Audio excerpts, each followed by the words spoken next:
สวัสดีมาพบกันอีกแล้วสำหรับคลิปนี้เนาะ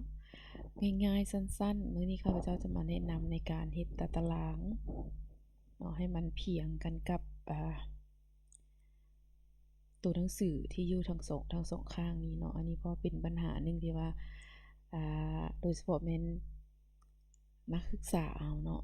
ยังพากันเฮ็ดตารางที่ว่าเป็นแบบนี้เบิ่งแล้วมันบ่งามเนาะคือสไตล์ต่างประเทศที่เขาเจ้าเฮ็ดวารสารลงวารสารบ่อิหยังต่างๆหั้นนะเขาเจ้าจะให้ตารางมันเพียงกันเนาะกับอันนี้แล้วเบิ่งมันจะงามเนาะถ้าเฮาสิเฮ็ดแนวใดเนาะอันนี้ก็มีอ่าบางคนเนาะก็จะดึงตารางเห็นบ่ดึงไปดึงมาสมมุติว่าจังซี้ดึงให้มันเพียงแบบซี้เนาะ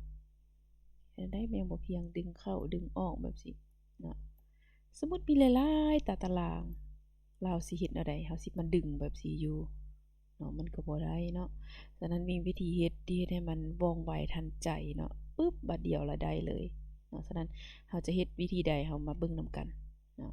ก่อนอื่นหมดเฮามาเอาเมาส์มาติ๊กใส่ในตารางเฮาจะเห็นเป็นรูปสี่เหลี่ยมเนาะแบบนี้เอาเมาส์มาติ๊กใส่ให้มันเป็นแบบนี้เนาะอันนี้จะเอาคืนไปเป็นรูปแบบเก่าก่อนเนาะตอนอีทเราจะเห็นว่ามันลุกๆแบบนี้นะเมาส์มาติ๊กใส่นี่ก็เข้าไปหา layout แล้วก็ไป auto fit เนาะ auto fit for window ติ๊กบาทเดียว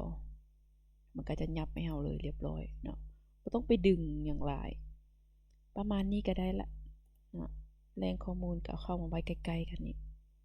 เห็นบ่ตัวนี้ก็แท็บเข้าไปบัดหนึ่งก็จะได้ประมาณนี้เนาะหลังจากนั้นเราก็มาเปลี่ยนฟอนต์ธรรมดาคือได้แนะนำไปอยู่ในคลิปก่อนหั่นเนาะอันนี้เป็นเทคนิคเล็กๆน้อยๆเนาะแต่ว่านักศึกษา